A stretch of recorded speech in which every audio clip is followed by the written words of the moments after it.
Oh, Hello, everybody. Welcome to Trine Days Roundtable 42. The Return of the Prince of Peace, America as the Last Empire. I am Adam Finnegan, and I will be moderating today. In Roundtable 42, we ask, what can we expect from America as the last empire? We will revisit November 22nd, 1963, not only as the day of JFK's assassination, but as a ritual sacrifice embedded in a centuries-long imperial drama. That same date marks the Masonic Day of Revenge, rooted in the 1307 Papal Bull that led to the destruction of the Knights Templar. It also commemorates the 1583 beheading of JFK's ancestor, the last Fitzgerald Earl of Desmond, a foundational act that helped inaugurate the British Empire under Queen Elizabeth I and her mystical advisor, Dr. John Dee. There is a philosophical crisis buried deep within the Christian West in the sacred nature of imperialism itself. From its inception, the crisis was shaped by a profound schism between two early Christian factions, the Gentile followers of St. Paul and the Jewish believers who saw Christ as the Messiah.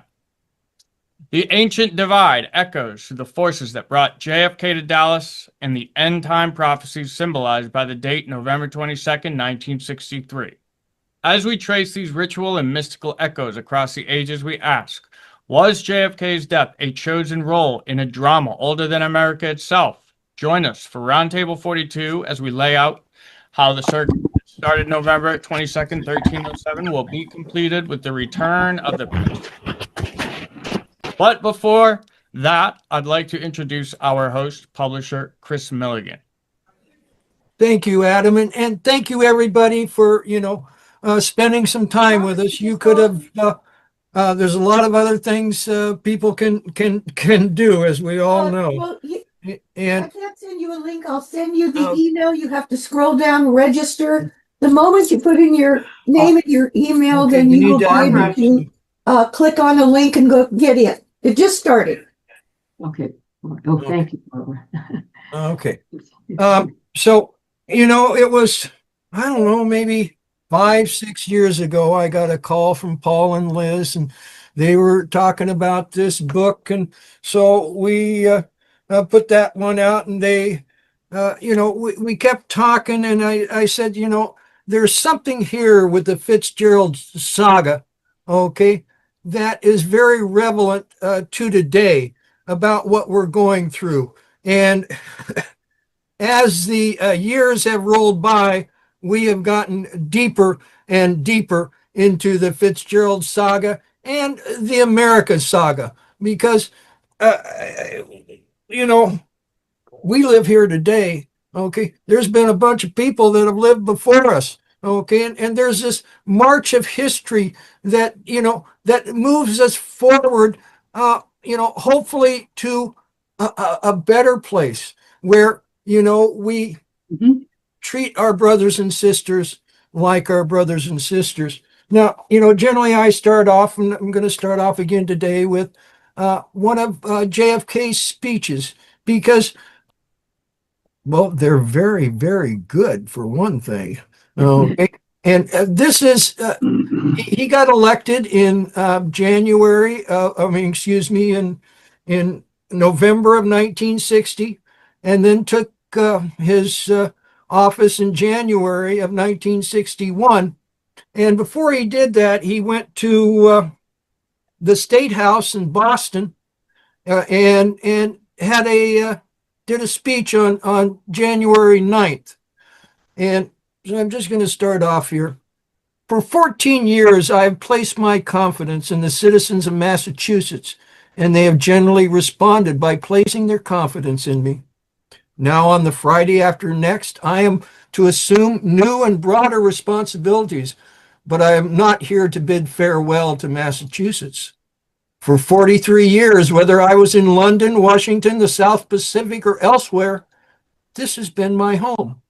And God willing, whenever I serve this shall remain my home. It was here my grandparents were born. It is here I hope my grandchildren will be born. I speak neither from false provincial pride nor artful political flattery. For no man about to enter high office in this country can ever be unmindful of the contributions this state has made to our national greatness. Its leaders have shaped our destiny long before the great republic was born. Its principles have guided our footsteps in time of crisis as well as in time of calm. Its democratic institutions, including this historic body, have served as beacon lights for other nations as well as our sister states. For what Pericles said to the Athenians has long been true of the Commonwealth. We do not imitate, for we are a model to others. And so it is that I carry with me from this state to that high and lonely office to which I now succeed more than fond memories of firm friendships, the enduring qualities of Massachusetts, the common threads woven by the pilgrim and the Puritan, and the fisherman and the farmer, the Yankee and the immigrant, will not be and could not be forgotten in this nation's executive mansion.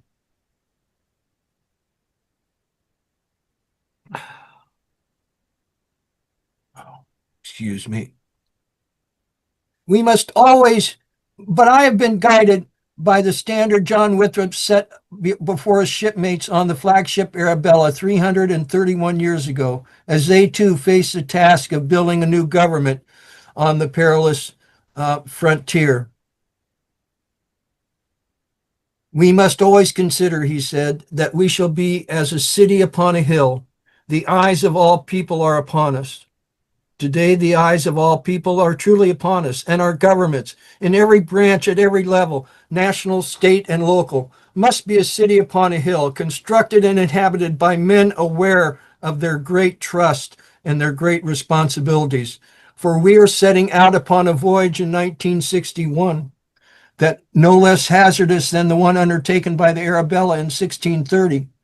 We are committing ourselves to the task of statecraft no less awesome than the governing of the Massachusetts Bay Colony, beset as it was then by terror without and disorder within. History will not judge our endeavors, and government cannot be selected merely on the basis of color or creed or even party affiliation.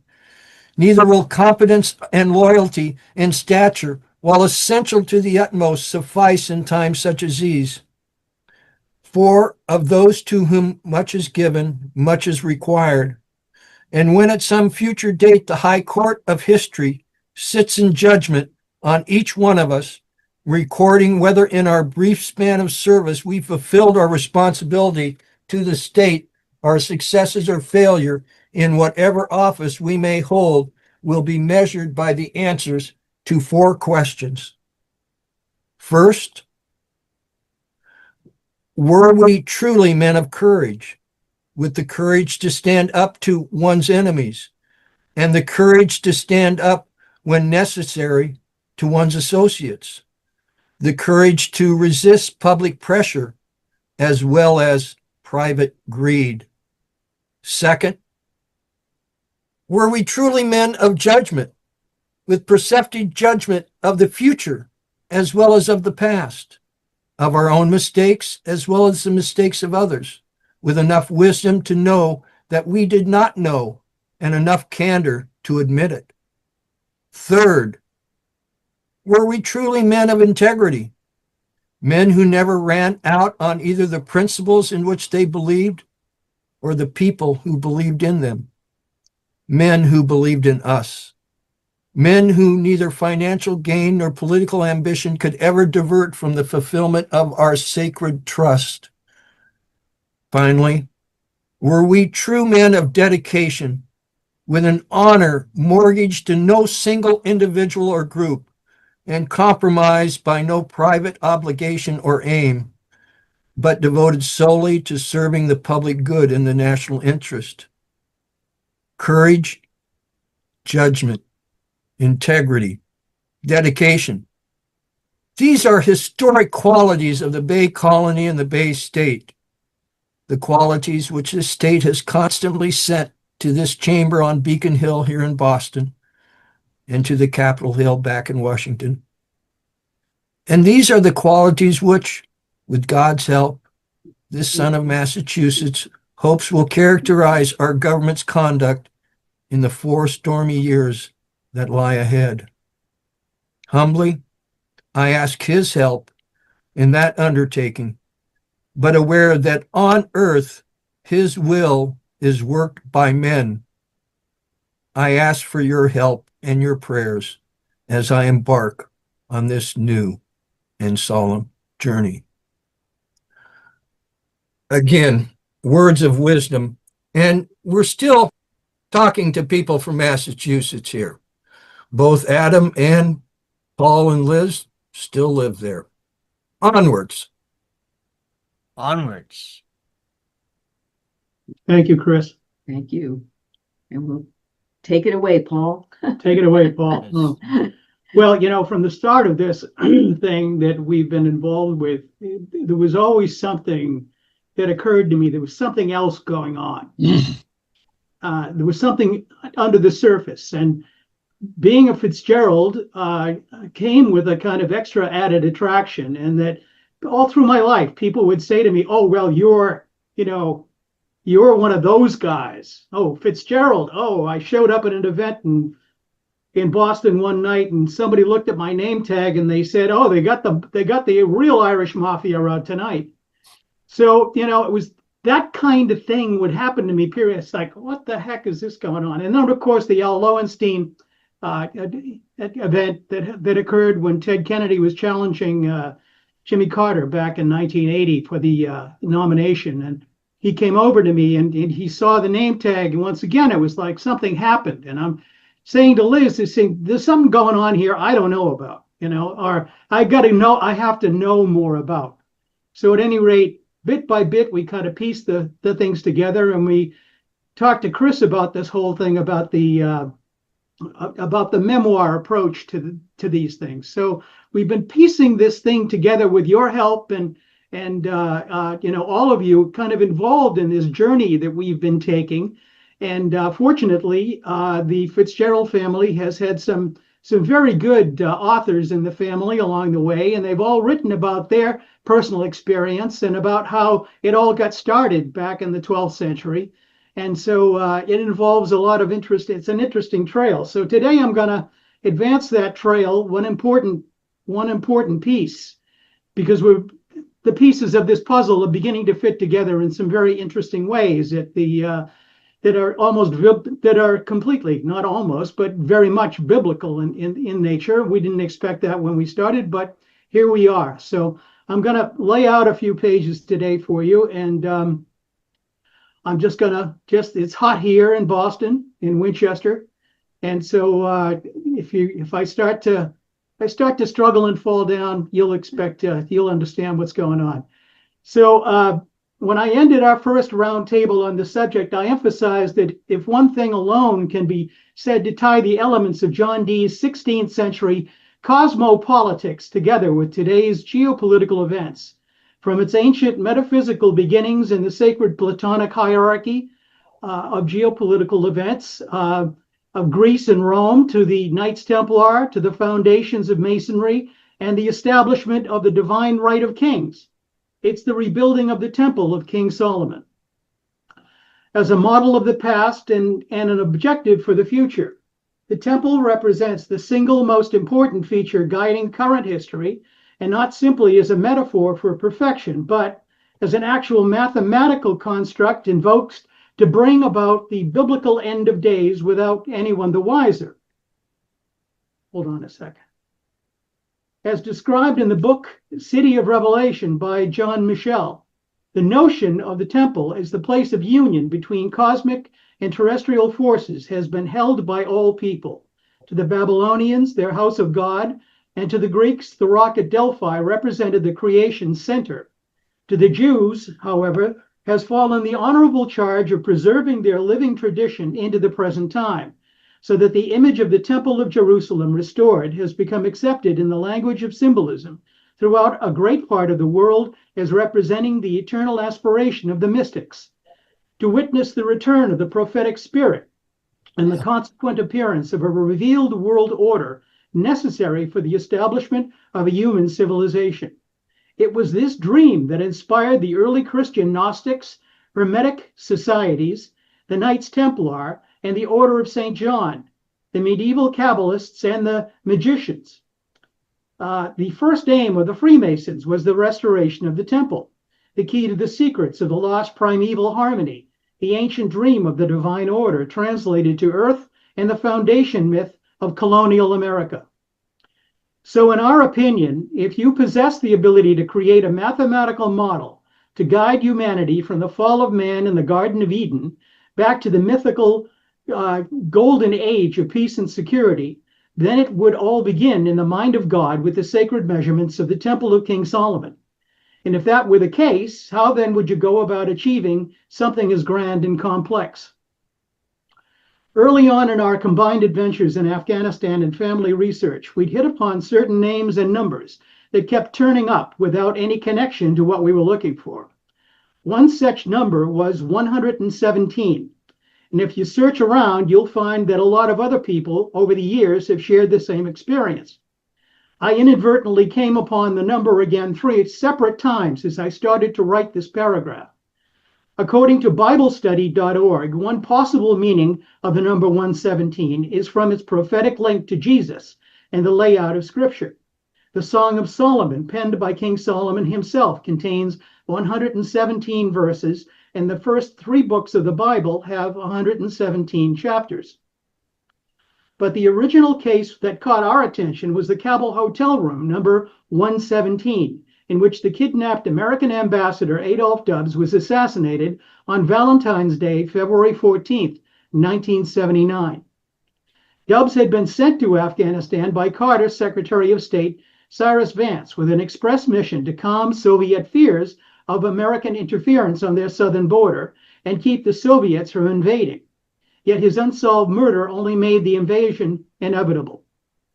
Already aware of the ritual elements surrounding the November 22nd JFK assassination and its Masonic association with the Knights Templar as a day of revenge, we focused on the number 117 as a possible signal of some kind.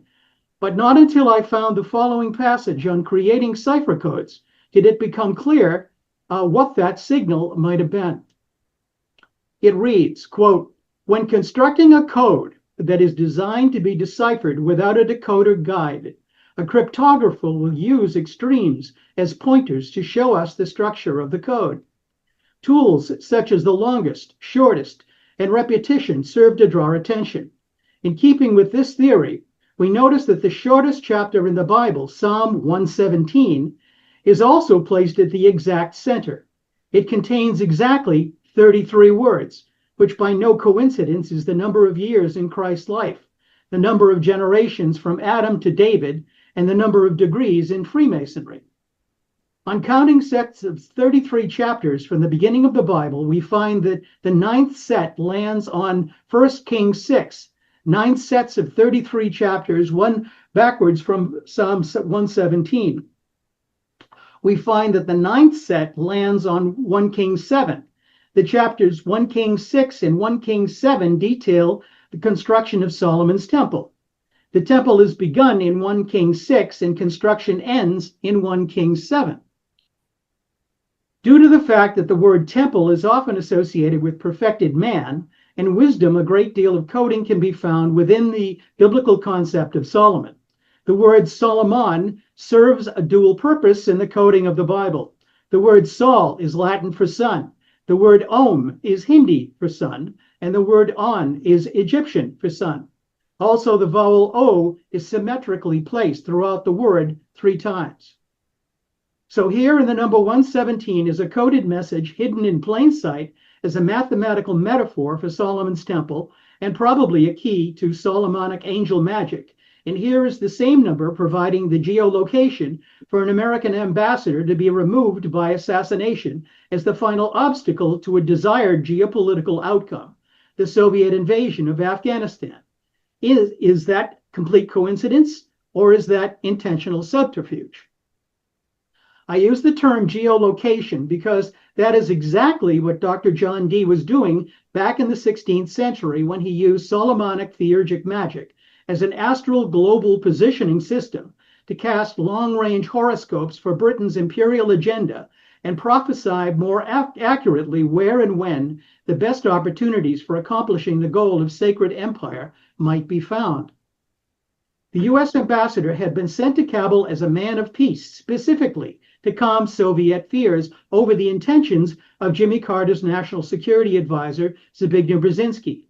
He had complained to the Secretary of State of Brzezinski's covert interference, and his assassination in room 117 ensured that Brzezinski's aggressive anti-Soviet agenda would prevail by restoring the Cold War and undermining any chance for peace with America's archenemy. He did not anticipate President Carter's support, covert support, for Brzezinski's agenda, and that he would become the sacrifice enabling the secret plan to achieve its goal. The Soviet invasion 10 months later resulted in a major shift in the U.S.-Soviet relationship, away from détente and arms control that furthered the threat of nuclear war.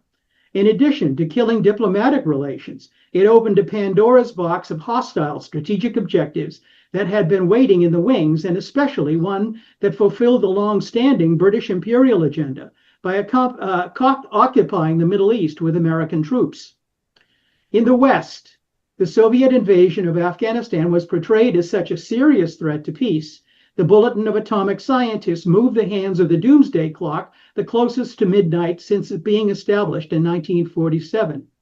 And in a final twist, even transformed the narrative of Ambassador Dubs's death from a murder plotted to undo détente into a rejection of Soviet legitimacy and justification for President Ronald Reagan's World War II-sized military expansion. Did the powers that be use the number 117 as a go code to their initiates, revealing a deeply held secret operation? Was the number being used to program American minds to a coming apocalypse without their knowing? Or was the choice of room number 117 the externalization of a pre-existing code that had been running underneath our reality, lying in wait until conditions were met, and that most people would simply not recognize even when the message was delivered? I use the word externalize intentionally to draw attention to a 1957 Lucis Trust book by Theosophist author Alice Bailey called The Externalization of the Hierarchy, in which she describes the hidden forces controlling world events and the timeline in which those forces would become visible. Originally published under the Trust's initial name as the Lucifer Publishing Company, the book reveals that the final step in the externalization would be in 2025, which would accompany the rebuilding of the temple and the return of the Messiah, while initiating the rule of the, quote, Masonic movement as the custodian of the law, the home of the mysteries, and the seat of initiation under the all-seeing eye. Though seldom discussed in public, achieving the apocalypse and the reconstruction of the temple as an organizing principle for a revealed New World Order has been the unspoken ambition of Western esoteric thought since the destruction of the Second Temple in 70 AD.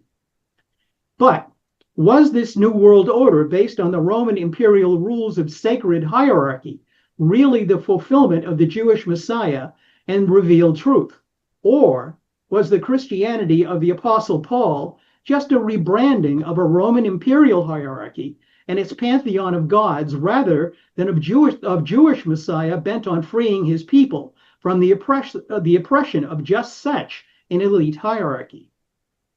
As noted by author Frances Yates in her book, Astrea, the Imperial Theme in the 16th Century, the pagan Roman Empire became enshrined in the foundation of church mythology from its inception, and came to play a key role in establishing the Roman Church as the foundation for sacred empire. She writes, quote, the sanctification of the idea of the empire was enhanced by the tradition of the providential role of Rome as a historical preparation for the birth of Christ.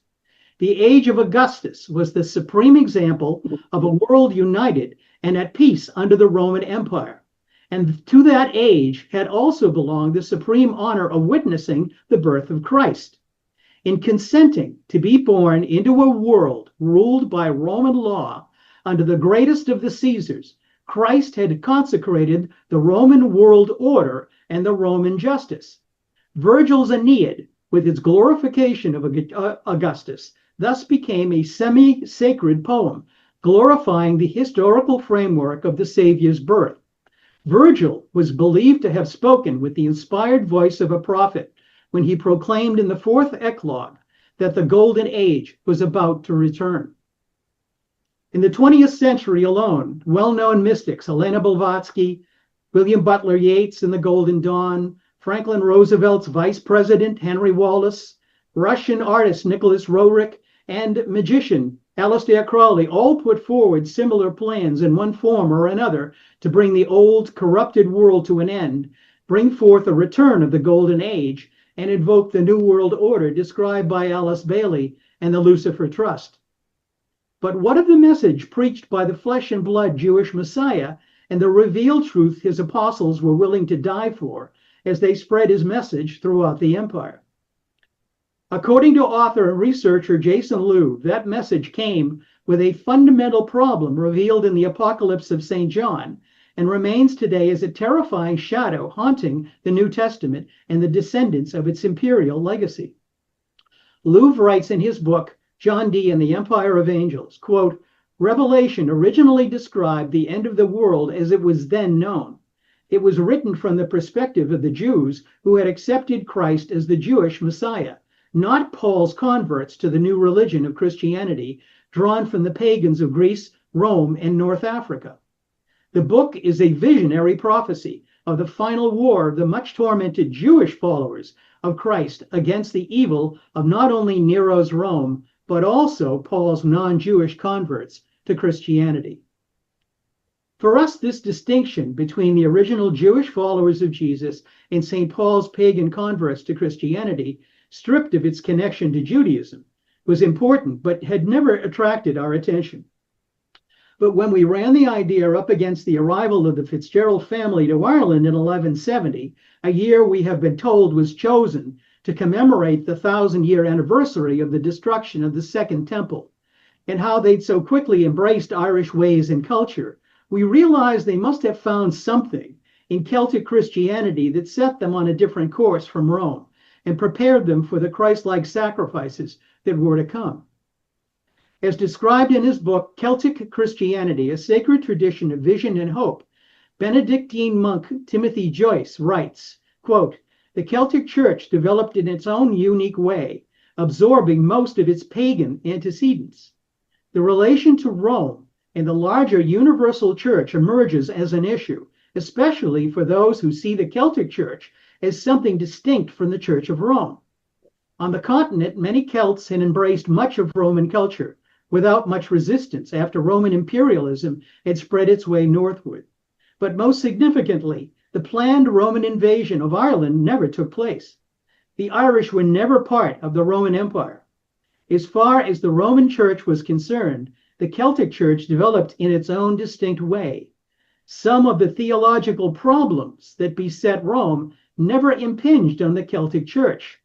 St. Augustine, for example, had come to the sect from the sect of Manichaeanism.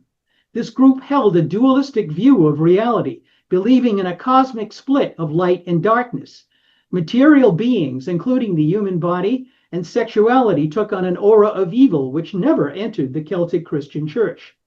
This early church was influenced significantly by the Eastern Christian churches of Asia Minor that had retained a strong connection to its Jewish roots. Through trade, there were even direct contacts with the East.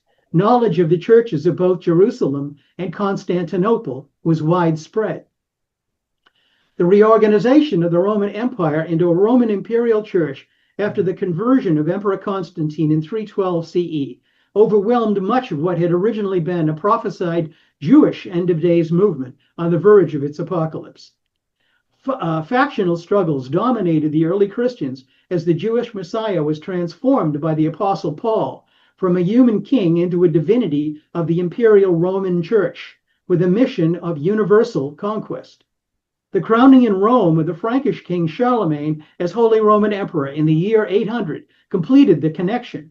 but the conflict with the original purpose of the Jewish Messiah as a liberator of his people and not a deity remained a problem not only for the Roman Church, but the Fitzgerald family as well. As Frances Yates writes in her original 1947 paper, Estrella, underlying Elizabeth's role as the Virgin Queen, quote, "The doctrine of the divine right of kings arose out of the medieval controversies concerning the respective powers of popes and emperors. Theoretically, both Pope and the Emperor depended upon Christ, and the two together, working in harmony, were to combine all that was of lasting value in the system of the Roman Empire with all that was essential to the realization of St. Augustine's City of God. But the dual system proved unworkable. The papacy gradually encroached upon the empire, weakening the imperial power by encouraging individual sovereigns and putting forward its claim to universal monarchy under which the unity of the world was alone possible. The imperialists developed a counterclaim, maintaining that the emperor had a divine right to the universal monarchy by which the peace and union of all mankind would be achieved." End of quote. And so with these words, we understood how the Fitzgeralds had come to be one with the people of Ireland, and how the original message of the Jewish Messiah, quote, whose mission was to liberate his people and the oppression of foreign rule, matched how the Fitzgeralds grew in direct opposition to the hierarchy of the crown in London. And so with these words, we understood how the Fitzgeralds had come to be one with the people of Ireland, and how the original message of the Jewish Messiah, whose mission was to liberate his people from the oppression of foreign rule, matched how the Fitzgeralds grew. It would seem that over their 400 years in Ireland, the Fitzgeralds took on the role of the martyrs of the Irish people, once played out by Jesus for his people. As they confronted the sacred imperialism of the Neoplatonist acolytes of the Virgin Queen Elizabeth, they came straight up against the same opposition to Roman sacred hierarchy as Jesus of Nazareth had come up against and got the same results. To quote again from Yates, quote, "The symbol of the Virgin Queen, in whatever way understood, touched tremendous spiritual and historical issues. The destiny of mankind is at stake in the idea for which the Virgin of the Golden Age stands. This is the sacred imperialism of the Prince of Peace, the Christian blend of Hebrew and Virgilian prophecy, uttered by the Messiah in the universal peace of the Roman Empire." It's no small importance that the beheading of Gerald Fitzgerald, the last Earl of Desmond, marked the beginning of the British Empire in what would become the Pax Britannica. What the crucifixion of the Jewish Messiah in AD 33 had done ritualistically for Rome, Gerald's sacrifice on November 22nd, 1583, did for London, and JFK's did for the American Empire on November 22nd, 1963. The eternal struggle of good against evil, the ancient Manichaean war of light against dark, infused into Christianity by St. Augustine and Paul the Apostle, required a victory over the darkness, and the spilling of Fitzgerald blood filled that sacred role. I began today by citing the temple as a metaphor for the place of union between cosmic and terrestrial forces, and the Temple of Jerusalem as representing the return of the prophetic spirit and the appearance of a revealed order, necessary for the reestablishment of a human civilization. There's a wealth of research accumulated over the centuries to indicate that the temple is an allegory for the human body and the soul presented in mathematical terms, and that all things large and small, human and inanimate, can be represented in number. According to Frances Yates, quote, "In the Masonic mythology, the true wisdom, ancient wisdom, was enshrined in the geometry of the temple, built by Solomon with the aid of Hiram, king of Tyre. The architect of the temple was believed to be a certain Hiram Abif, whose martyrdom forms the theme of symbolic enactment in the Masonic ritual. And of course, contained in that ritual of revenge and retribution is the martyrdom of November 22nd, 1583, and renewed again in 1963. According to John Michel, quote, "The destruction of Solomon's temple is not, however, the end of the story. for part of its legend is set in the future. One day, it is said, the temple will be restored, the sacred order, world order, will again be established, and harmony between men and nature will once more prevail. That event, according to all prophecies, will take place at a period of extreme need and desperation. Its timing is beyond human control, but the human mind is presumably the medium through which its coming is made apparent. End of quote. And since we've been talking about martyrdom, 3 years ago at a JFK conference in Dallas, we delivered a 12th century prophecy regarding the slain English bishop Thomas Becket that we felt rhymed exactly with the purpose of JFK's martyrdom. Becket's murder sounded too much like the JFK assassination to be coincidence. And when I learned that by the ancient rules of Saxon kingship, the archbishop could stand in for the king as the sacred sacrifice in a 7-year astrological cycle, I felt even more so. Still, an 800-year-old murder was just an ancient history, with no personal meaning to me until we came upon a book that changed our outlook. Titled Strongbow's Conquest of Ireland, it had been compiled in London in 1888, is one in a series of popular histories of Britain. It included much of Gerald de Barry's Expugnatio Hibernica, but also chronicles from the Irish perspective that opened my eyes to the way people in the 12th century thought about the world. Reading it for the first time was like reading a Lord of the Rings with dreams, visions, phantom armies, prophecies, and miracles filling the pages. But Strongbow's Conquest wasn't fiction, it was history. And when I turned to the Appendix 2 on page 195 and viewed the names of the invaders, it was no longer history, it was personal. There in black and white was a list of the most prominent persons engaged in the conquest of Ireland under Henry II, and the first 7 of them could have been pallbearers at my father's funeral, including my father's own name, William Fitzgerald, and my great-grandmother's maiden name, Barry. Much in Strongbow's Conquest regarded the personalities of the Fitzgerald family and the fulfillment of Merlin's prophecies. Prophecies were important to 12th century ecclesiastical authors who saw them as a way to justify the invasion as God's will.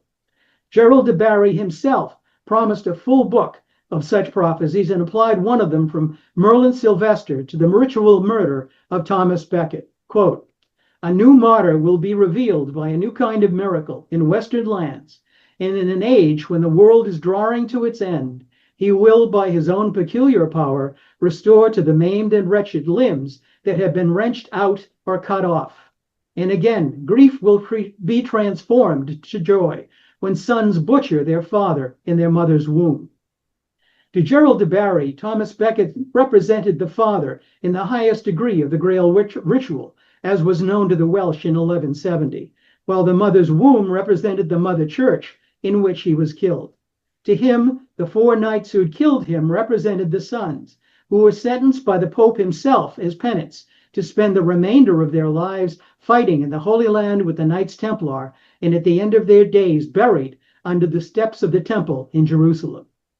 Gerald de Barry considered Thomas Becket's 12th century martyrdom to be the fulfillment of a prophecy written by Merlin Sylvester in the 6th century. So for my ending today, I will update that prophecy and have chosen John Fitzgerald Kennedy's as the martyr that has already fulfilled the prophecy. Quote, "JFK is the martyr revealed by a new kind of miracle in Western lands, and in the age when the prophecy and the world is drawing to its end, who will by his own peculiar power restore to the maimed and wretched limbs that have been wrenched out or cut off. And again, grief will be transformed into joy when sons recognize their ability to bring peace to the world, and by doing so will heal the father's wounds and the need for endless war.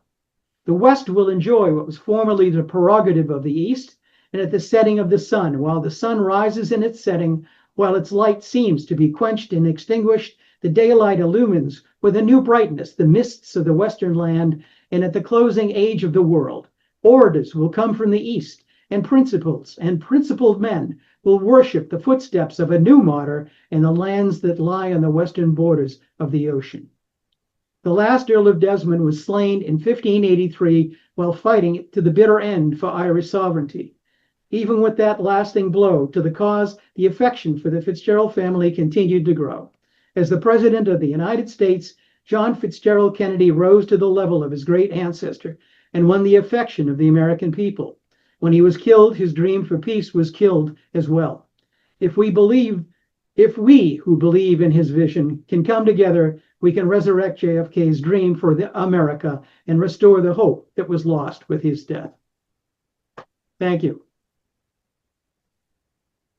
Okay, thank you very much, Paul.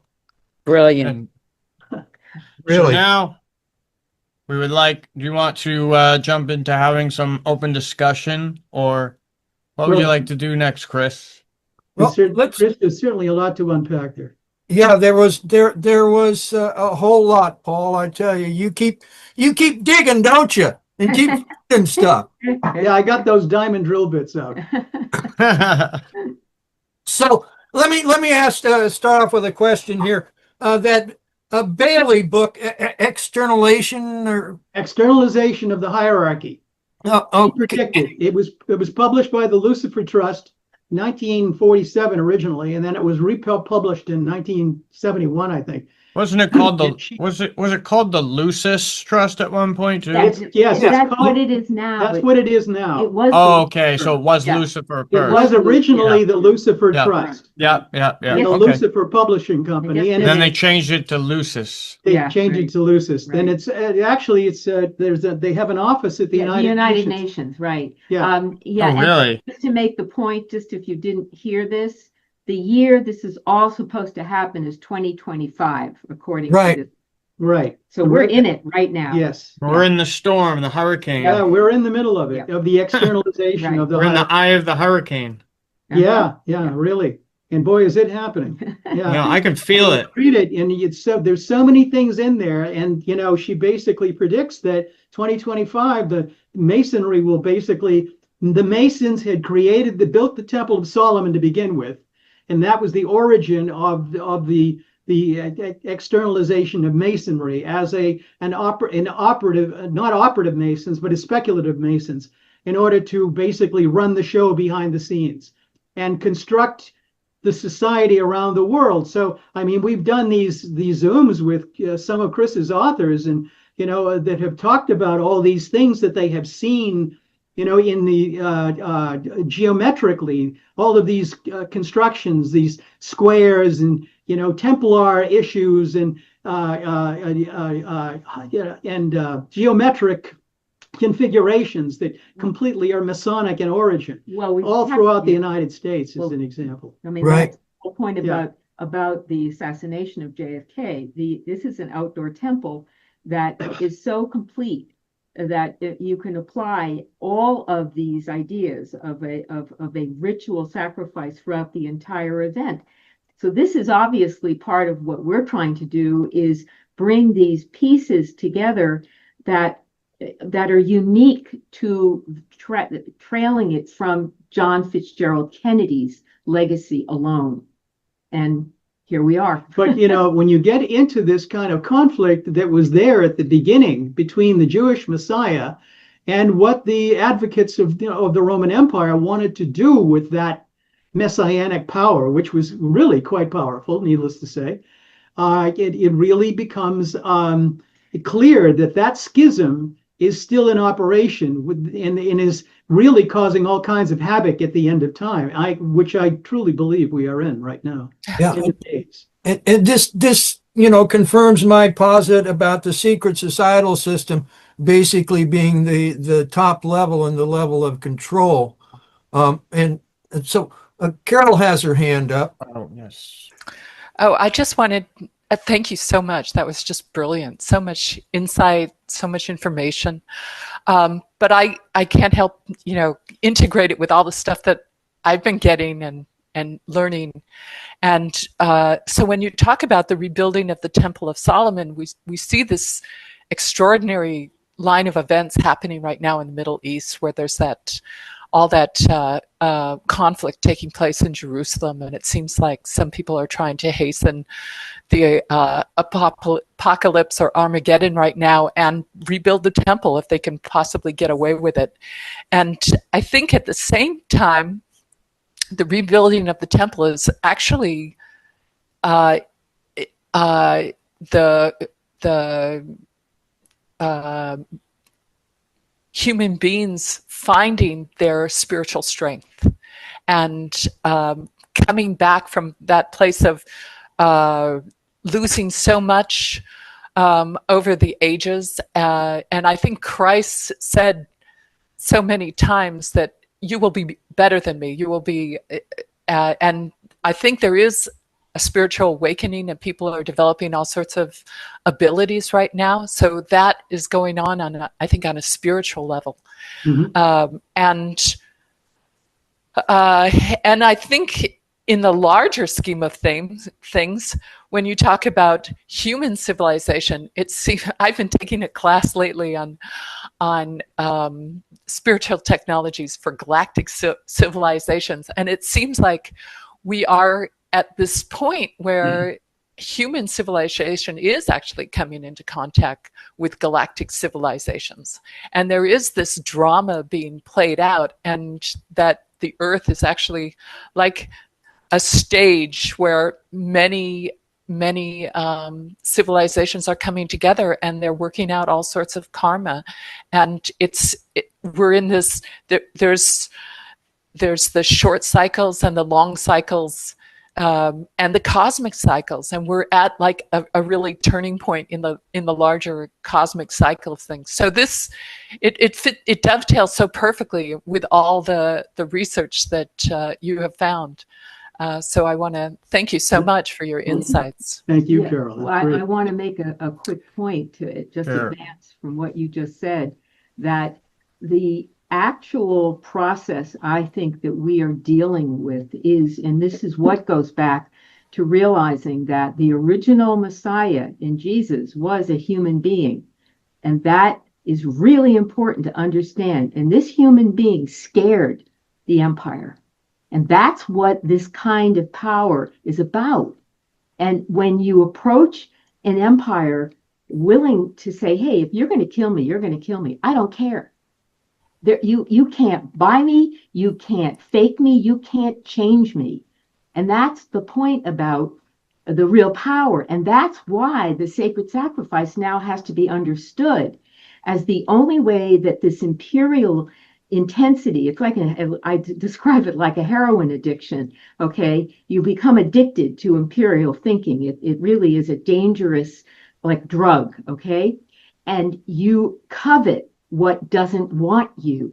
So what these sacred sacrifices actually represent is this creature's effort within this person to literally absorb them, which is, I think, what we have lived through. Okay, and it's understanding that's the whole nature. It is kind of like the struggle between eros and agape. I mean, the two kinds of love. And the fact is that you ultimately, there is a place for the selfish nature of eros. I mean, that's just part of what it's part of what the process of learning is. It's a phase that you go through. You're not the same person, or you shouldn't be the same person at 31 years old that you were when you were 12. You take those ideas. I remember one of the Hollywood moguls said that I'm the same person I was when I was 7. I just know more. Well, that's not exactly the idea behind it. Behind the evolution of thought and maturity, you really have to be able to embrace looking at things from a new perspective in a new way, and realize that you have to take the power that you have as a mature individual and work with it in ways. And it's very gratifying when you do finally go beyond that, that initial adolescent aspect of the power. Well, that's why you need to have a system that actually helped very young children deal with that eros phase, which is what you're supposed to grow out of from childhood. And if you have the correct childhood, you will grow out of it, and you will mature into agape, which is clearly what, this is what the Christ power is. It accepts the other, meaning that's the point about the sacrifice. Ultimately, the other is literally the polarity of what you are. And if you can't accept your own polarity, we won't be able to fix this crisis we're Well, in. we can see now, all of us, as you mentioned, Carol, the things that are happening in the Middle East, and the things that are happening with our political leadership, and the things that are happening with the world's political leadership. We're not alone in terms of the confusion that seems to be abounding right at the moment, you know. And the fact is that people need real leadership, and so the fact is that where do you look for that, you know? So I think part of it is that it's here. It is here. It's within our existing structures. It's within our existing framework and our civilization, our society. We just have to start using the right, levers in order we're looking for something that is defined by another program. So Yes. So I'm just going to come in right here and say that we had an excellent conversation at the last time we met, right? Liz and me, you and Chris were talking about the Messiah and the role of the Messiah, and how when like I was telling you, he was saying, I and my Father are one. I'm living the divine law. Like I'm living in line with the divine law and becoming like an example for people to follow as a human being with a message, a divine message in line with that, and got the blessing of God. And Bruce has his hand up, so I'd like to bring him in here.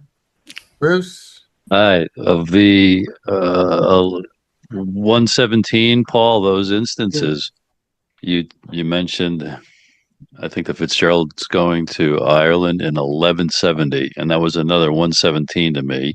Yeah, that's something. And it was also the 1000th anniversary of the collapse of the temple. Of the fall. Yes, as you mentioned. And Jesus and Gerald in, I think, 1583, and John F. Kennedy in 1963, having the courage, Liz, as you described, you could try to kill me. I'm going to be, loving anyway. And they are inspiring, like Patrick Henry was inspiring in 1775, give me liberty or give me death. Mm-hmm. Can you talk about their sacrifices inspiring us to dare to live that true to the highest ideals we need to be true to, of loving each other as ourselves and as our brothers and sisters? I actually think that is the whole point about these kinds of individuals that get labeled a Christ. And we know that they existed long before Jesus existed, or what's happened since then. It is a state of mind that certain individuals present. But what I think they're particularly gifted at is empowering everyone with it. That's the key. And that's the difference, of course, between leaders who basically cause a supplicant effect versus leaders who actually empower. And that's the kind of leader that the imperialists are most afraid of. And that's why they covet them themselves. They literally, need to almost, I wouldn't be surprised if they wanted to eat them, literally, cannibalism, I mean, that in that primitive state of mind, and completely consumed by in the imperial disease of thought. Ruth, would you like to? Hi. How are you doing? I'm really good. This was so brilliant. And, you are weaving at the root systems of the fragmentation that has been sustained. I really think it's from the time of the Trojan Wars. It goes way, way back. Yeah. But what I wanted to actually talk to was this impermeable strength that comes to people who understand themselves as Jesus understood himself. And what he wanted was for everybody to know themselves as a divine expression of the divinity, the source energy of existence, and equal to everything else around them. And that when this is known, a power is available that I believe makes us cosmic beings. We really already are cosmic beings. We have just been fragmented from that wiring inside of us, so we could be controlled by hierarchical power. But the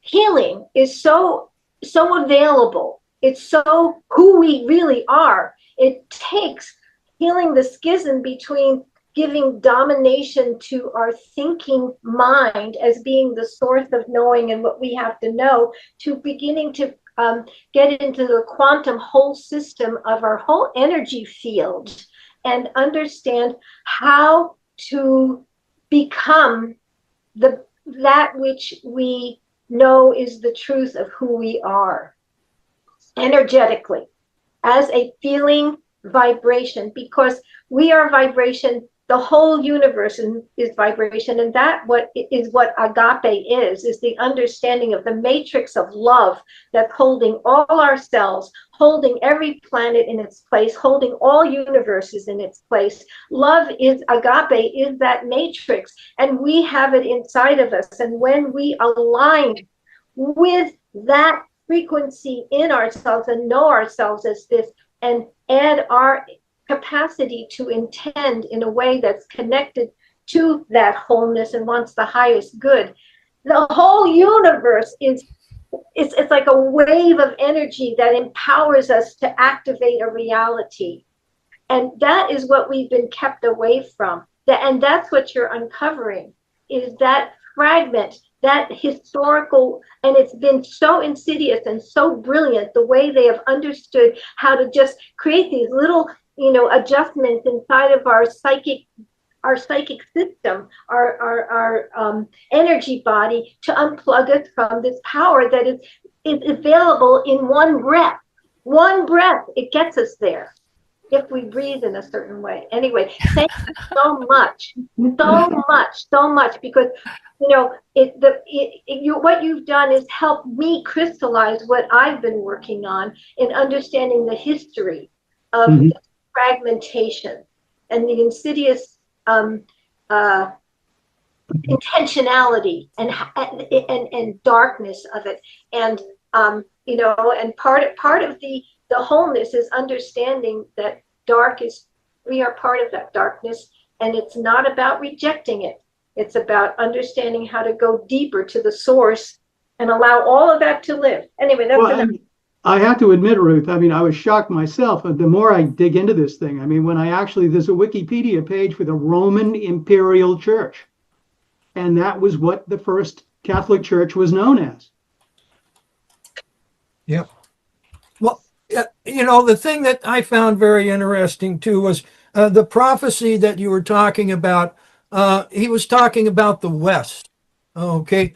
And, and rebuilding the temple. And again, the temple isn't really a physical thing. Okay. You have, and change happens from heroic actions. Okay. That's how we get honest change.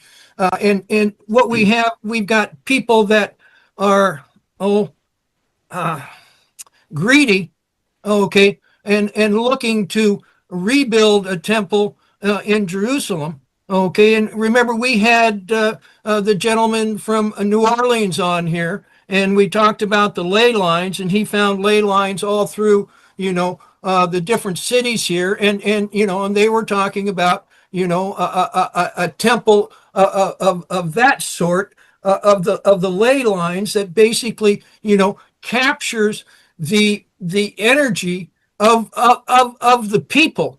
Okay, and because again we're on one ball, okay, spinning through space, okay, and we've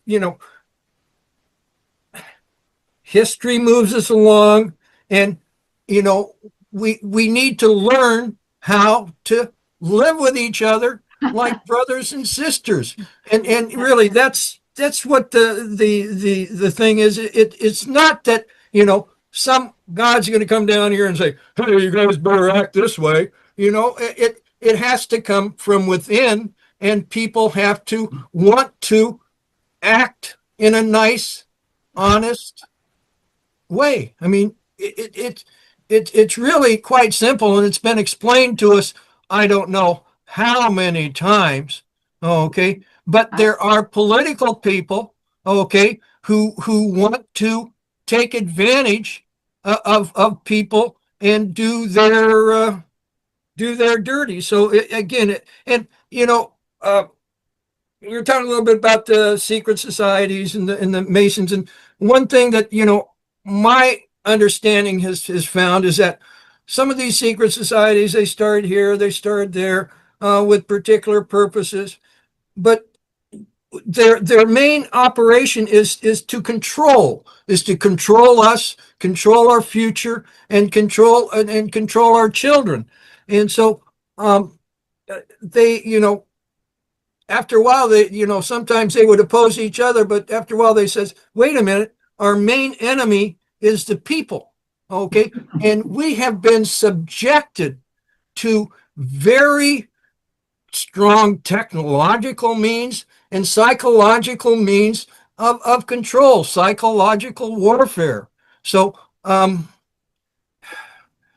would like now to is the time for all good people to come to the aid of their country. Right. Yeah, Well, indeed. I'd like to, add to what you just said, Chris, that what we're doing here right now is proving that it doesn't matter what they've tried to do.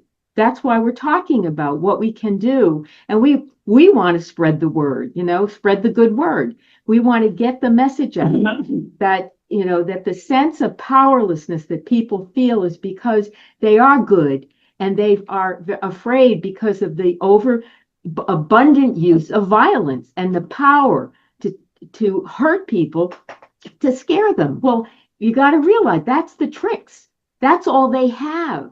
And the more people who actually can project, you're not going to win me over with that.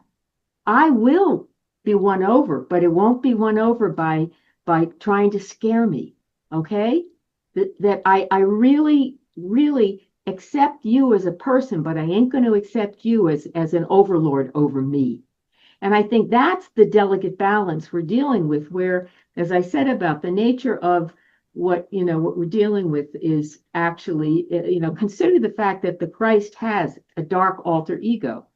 And actually, according to Rudolf Steiner, his name is not the Antichrist, it's Sorat. Okay. And he controls, actually, according to Steiner, he controls basically through Ahriman and Lucifer. Okay. The energy field of the warmth of Lucifer and the hardness of Ahriman, the mechanist. All right. But when you really understand, if that's the alter ego of Christ, doesn't there have to be some acceptance that Christ has of this other part of his own nature? You see, and I think that there has been like the idea of pacifism, for instance, is one of the ideas. You have to give up the idea of any kind of violence 100%, and people always end up in a nightmare. Well, what if somebody attacks me? I'm supposed to just take it, and it ends up, going no place. All right. And that's one of the reasons why we call JFK, he is a warrior for peace. He's still a warrior, but he's a warrior for peace, because we are coming out of a very violent experience. You can't, it's like if you were on heavy duty heroin and you tried to quit in one day, you could kill yourself. All right. This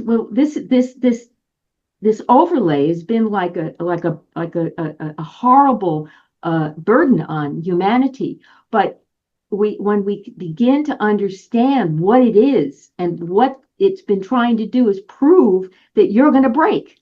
Well, you didn't break. You may be, upset, aren't we all? But you didn't break, and your humanity is intact. And you have to believe that your humanity is the power. That's the power. But people almost see it as, I have to take the hit. I have to keep taking the hit. So there's a step we have to be willing to get through at this point that maybe, I guess the best way to put it, it may at least be challenging and unpleasant. It isn't going to be necessarily just like, and I think that's what we're seeing now, in the world, where people are becoming aware of a lot of things, but they don't know what to do about them. And the burden of that is stopping them from being able to see. We've already won, folks. I think that's what you have to realize. We've already won. Robert Morningstar, would you like to chime in? Yes, I would. My mind and soul are erupting like a volcano right now. Paul, that was a brilliant dissertation. I first would like to say that the concept of the king was never separated from the concept of the priest. John Kennedy was a priest king, highest order. I mentioned last time that my soul is bound to John F. Kennedy since childhood, well, young manhood. When I began my academic career, doors were opened for me at Power Memorial Academy, a prestigious school here in New York, because I participated in an oratory contest for 2 years. The first year I memorized George Washington's farewell address, which was very stilted. The second year I had an easy time because I memorized John F. Kennedy's inaugural address. And I make the analogy to tuning forks. When you hit a tuning fork, it's in a room with another tuning fork at the same frequency, it starts to resonate. And I feel that that resonance is still passing through me. The other thing I didn't mention, although I mentioned the outcome, is that on the night that Ronald Reagan was shot, I had a near-death experience at Oberlin College because a ghost came out of a wall to warn me about these times. He came to me, terrified me. I almost died. And when he leaned over my bed and confronted me face to face, this far away, he said to me, "Behold my face, remember me." I said to him, "Who are you? I know you, but I haven't seen you in so long." And then he said the same sentence again, but it wasn't like a request as it was the first time. This was a command. "Behold my face, remember me." That branded, that image in my mind and in my soul. And then he said to me, "We don't want you speaking to people of what you know." I said, "We? Where are you coming from? Are you threatening me?" He said, "Lucifer has taken over Islam and is going to use it as his vehicle to destroy mankind." I said, "I understand." And he rose, he walked away. This was not a dream. I was wide awake. I had just turned off the lights, pondering the attempted assassination of President Reagan. I was praying for his life. I walked across the room and I said to myself, there's something evil walking this world, stalking good men. And it's always the same story. A lone assassin. Well, that set me on a quest because I was on the wrong track. He told me not to talk about what I knew because I didn't know enough. And so for 10 years, I delved into Islam to discover why the spirit, which took me 14 years to realize, was John F. Kennedy.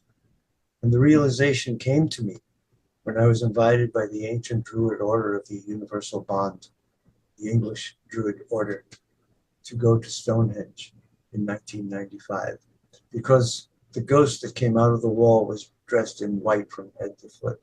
He wore a headdress that looked to me like a pharaoh or an Arabic kafaya, and he had a veil over his face. And when he came to my bedside, I saw the veil. He looked to me like he was going to lift it up, and I begged him. I said, "No, please, please don't lift the veil. I'm very strong. But if you lift the veil, I think I'll die. Please don't lift the veil." So what he did is he pressed it against his face, and it was translucent, transparent. And as I said, he leaned over me and said these things to me, and he left me mortified. For 10 years, I studied Islam. Another interesting, it's not coincidence, it was fate.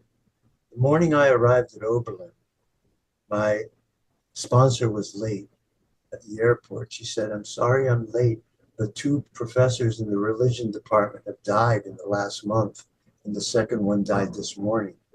So when this happened to me, I associated it with this dead professor. I thought it might even have been him.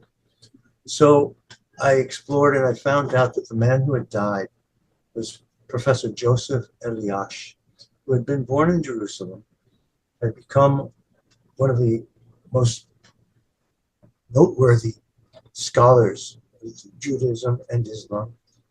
And he had spent 10 years in Tehran studying Shia Islam. He became the counselor to President Carter during the hostage crisis because Carter and Eliash knew that every decision that Ayatollah Khomeini made had to be based on the Hadith and Islamic law. It took me 10 years to acquire the manuscript that Professor Eliash died typing. He was typing till the last second of his life and collapsed on the typewriter.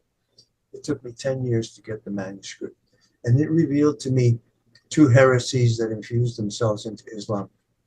One of them is called the Satanic Verses, where Muhammad was forced under the sword to accept Satan and his 3 daughters, Uzza, Manat, and Allah, as deities, as angels in Islam. The manuscript then revealed to me that in 935, another heretic named Ashal-Magani came upon the scene and was taking away the power, the authority of the Imam and the Caliph, because he preached that he had attained Godhead through a unique form of meditation. And what he was teaching was that he had attained Godhead by always following the opposite of the truth. And therefore, the opposite of the truth was a higher cosmic principle than truth. So this manuscript came into my hands at the same time that I bought the Satanic Verses by Salman Rushdie. And when I compared the 2, I realized, oh my God, they don't want to kill Rushdie because he's mocking Islam. They want to kill Rushdie because he is telling them the truth about what has infected Islam. Well, that heresy migrated from Islam to the Templars, from the Templars to the Masons. Another heresy that you ought to be aware of is the Talmudic heresy, the Judaic heresy of Sabbatai Tzvi, who declared himself Messiah.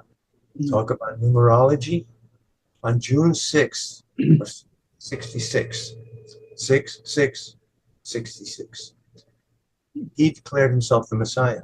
But Sabbatai Tzvi had been a prisoner of the Caliph for many years in Turkey. He had gone to Turkey and he was forced to convert to Islam.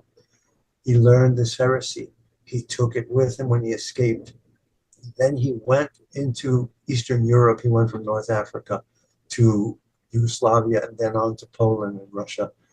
And he established this Sabbatean Judaism, in which he reversed the 10 Commandments. He said that he was the Messiah and the old law was over.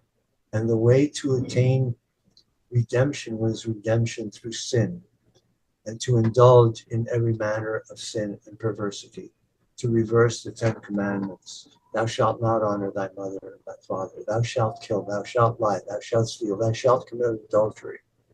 And that, 100 years later, after Sabbatai Tzvi, Jacob Frank, another Jewish rabbi, came up and said, I'm the reincarnation of Sabbatai Tzvi. And he got a large following. The Rothschilds funded Jacob Frank and convinced Jacob Frank with 5,000 of his followers to convert to Catholicism. And that's how this evil strain of Luciferism infused itself into Catholicism. And now all the major religions have been captured. And one of the most heinous heresies prevalent today is Christian Zionism. There is no reconciliation of Christianity and Zionism, just as there is no reconcilable merger of Christianity and Islam, which was the heresy of the last pope. I called him Pope Francis the Mullah because he was kowtowing to Islam.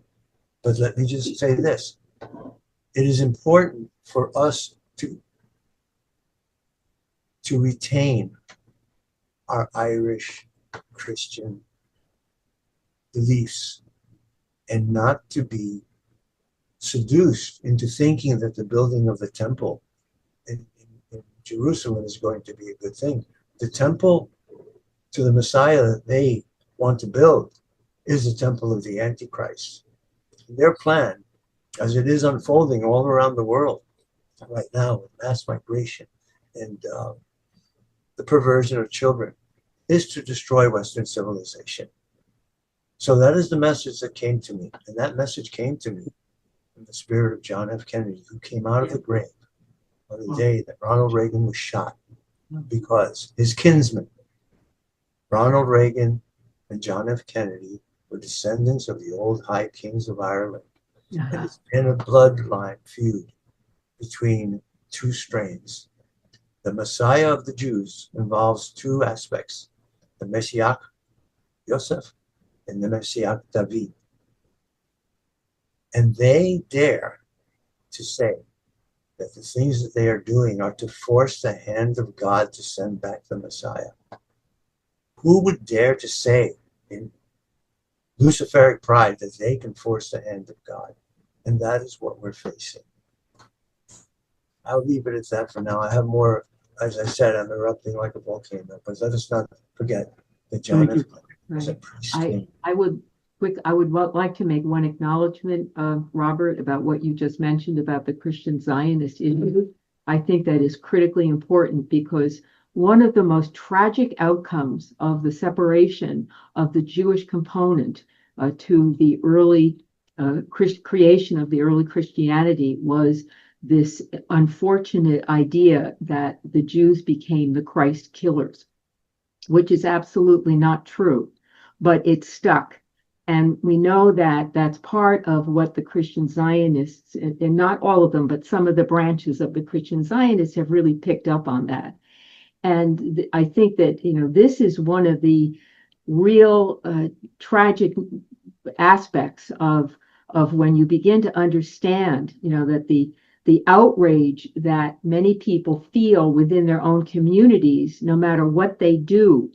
And I have heard this from a number of Jewish friends who are very practicing Jewish friends who have brought this up, because I've discussed what we've been working on and what we've discovered. And the relief that they feel when I say this was a complete fraud, that the Jews, the way it's been framed and set up historically has given the impression that the Jews deserted Jesus. They didn't. They did not desert him. It was the high priest that worked directly with Rome. So these are the kinds of issues that we have to begin. And I think, truthfully, this is what Revelation is. The true stories of everything has to come through, but it has to come through with the purpose of alleviating the suffering and the pain. And that there's a level at which, forgiveness is going to have to be major in major supply, because a lot of people have acted out of not being heard, and then they begin a cycle of bad behavior because of not being heard. So we've got to have a lot of recognition of that. Yes. One of the things I point out to my Christian Zionist friends, and they really are dear friends, but they're being misguided. Jesus never said the word Yahweh. He never advocated the worship of Yahweh. He always spoke about Abba, my Father in heaven. And he condemned the God of the Pharisees. He told the Pharisees explicitly, he said, what kind of a father would give you snakes when you ask for bread?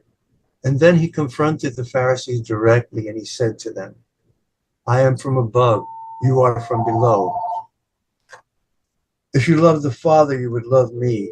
But you don't love me because you are of your father the devil, and the lusts of your father you will do. For he was a murderer and a liar from the beginning, and when he speaketh a lie, he speaketh of his own, for he is the father of it.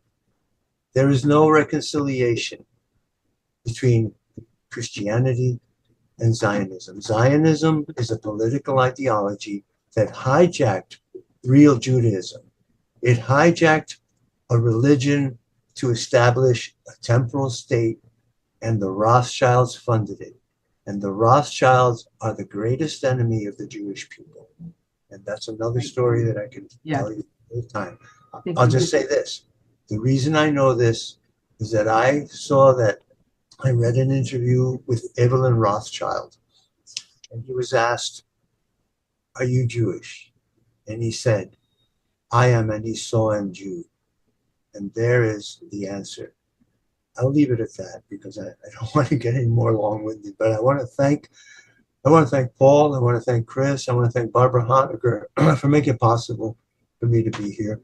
And so I'm going to mute now and listen.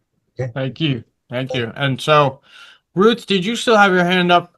And you can go, and then Denver right after that. So, Ruth. Here I am. Yes. Wow. This is really powerful. I thank you, Robert, for your perspective. I want to say something that Chris talked about, the Temple of Solomon being body, and I feel like this is where we have to come home and where we take power, is that in Thoth's teachings, which I believe are seminal teachings of all spirituality, of all the faiths. It's as above, so below, as inside, so outside. Everything is vibration, everything is one.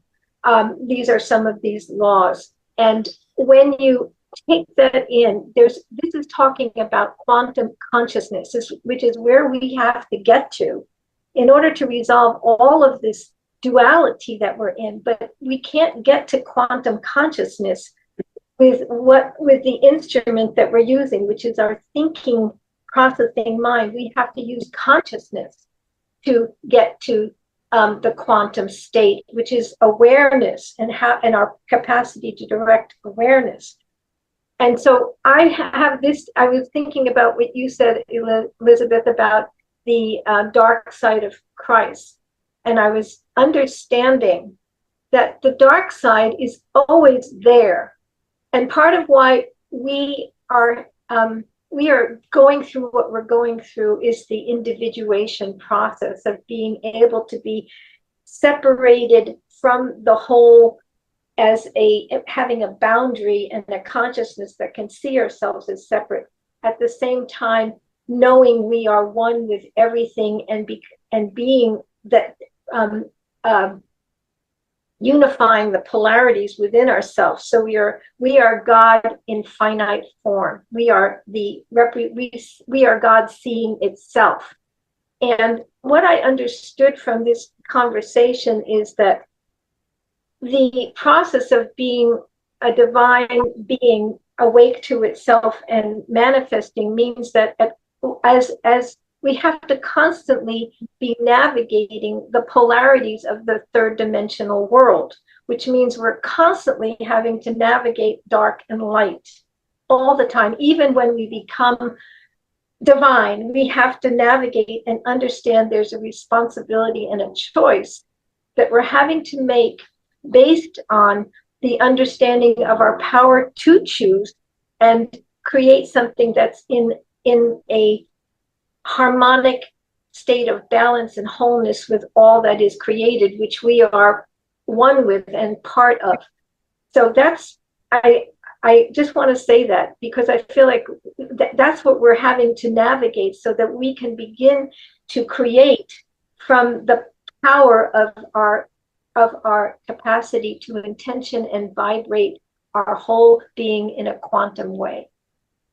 Yeah, thanks. And so Denver, if you have something, and then we have to close it because it's almost time to go. And then, so Denver, then we'll go to Chris.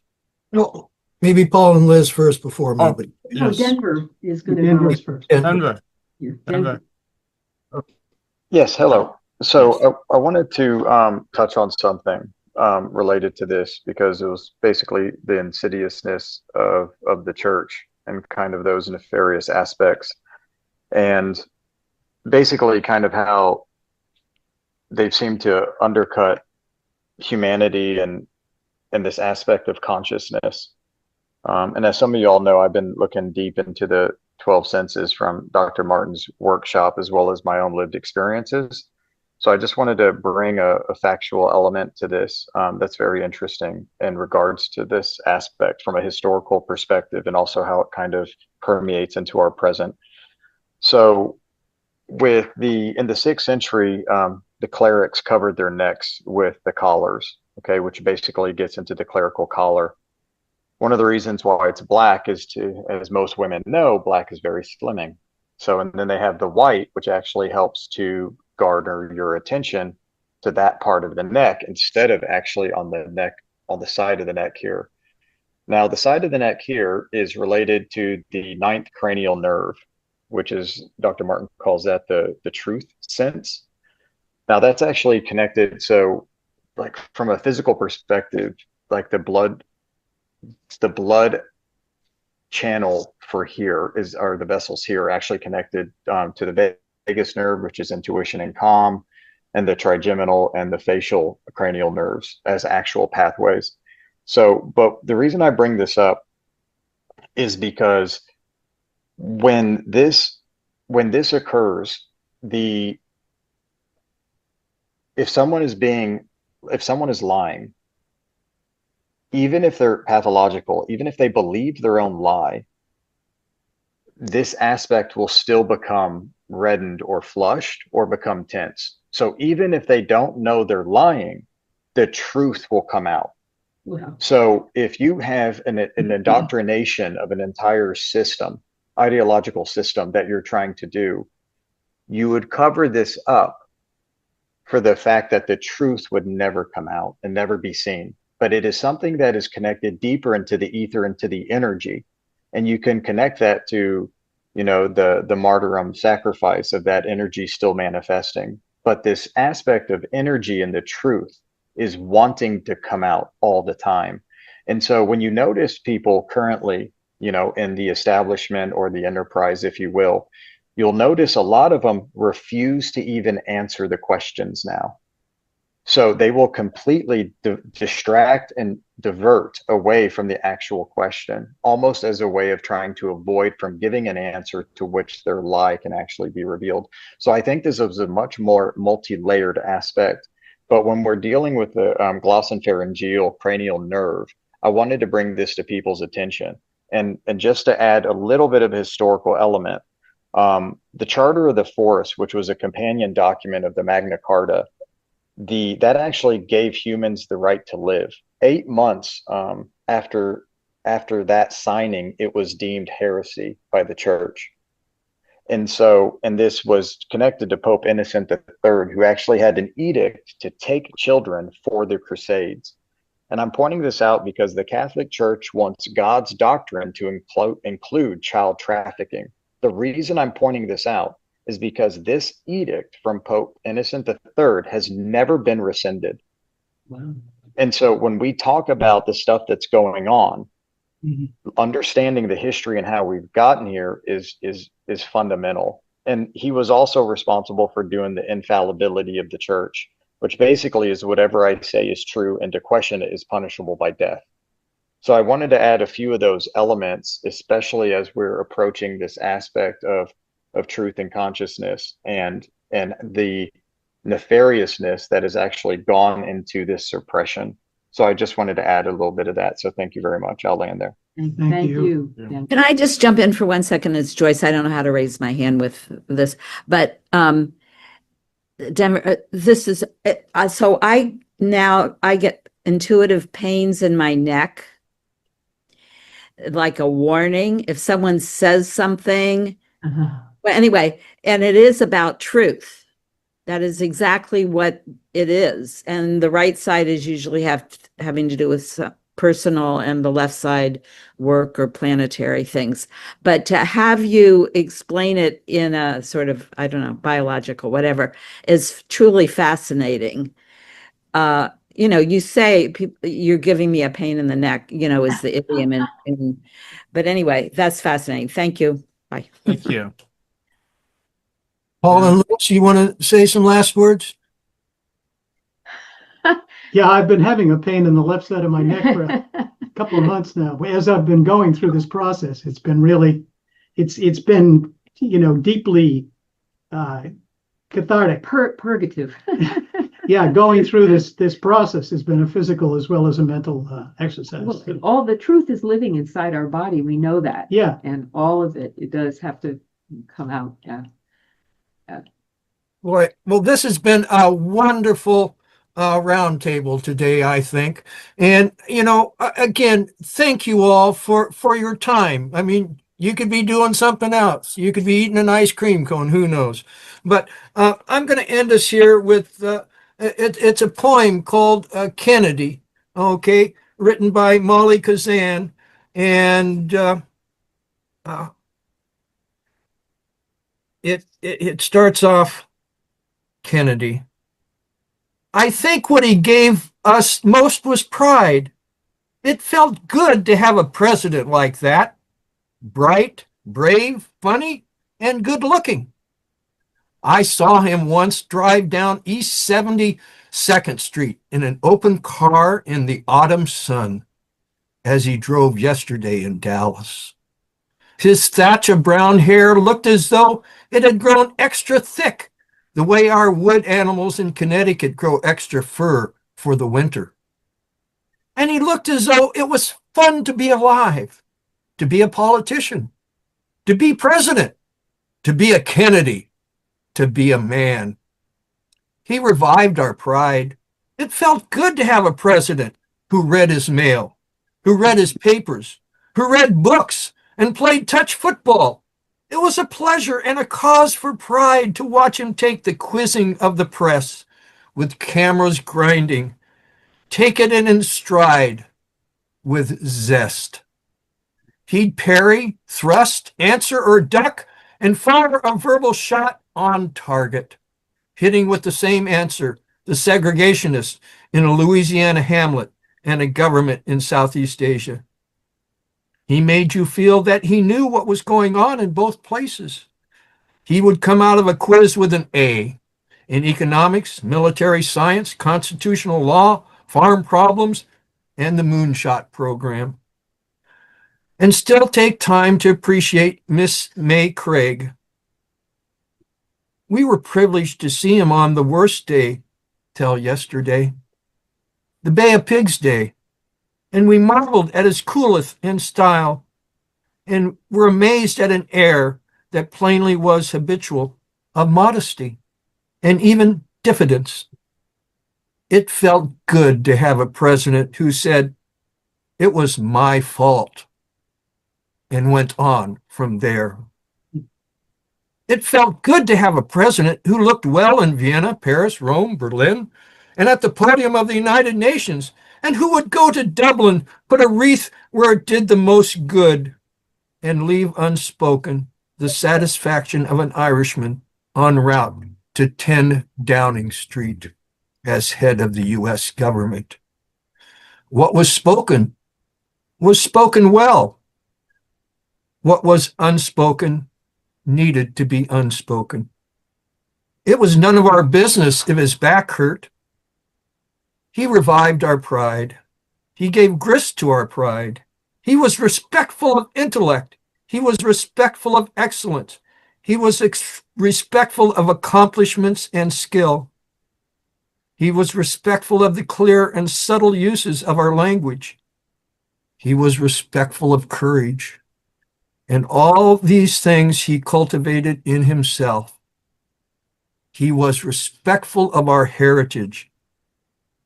He is now a part of it. He affirmed our future. Our future is more hopeful because of his work. Because our future is not safe nor sure. He kept telling us that. This is a very dangerous and uncertain world. I quote, he said that yesterday. He respected facts.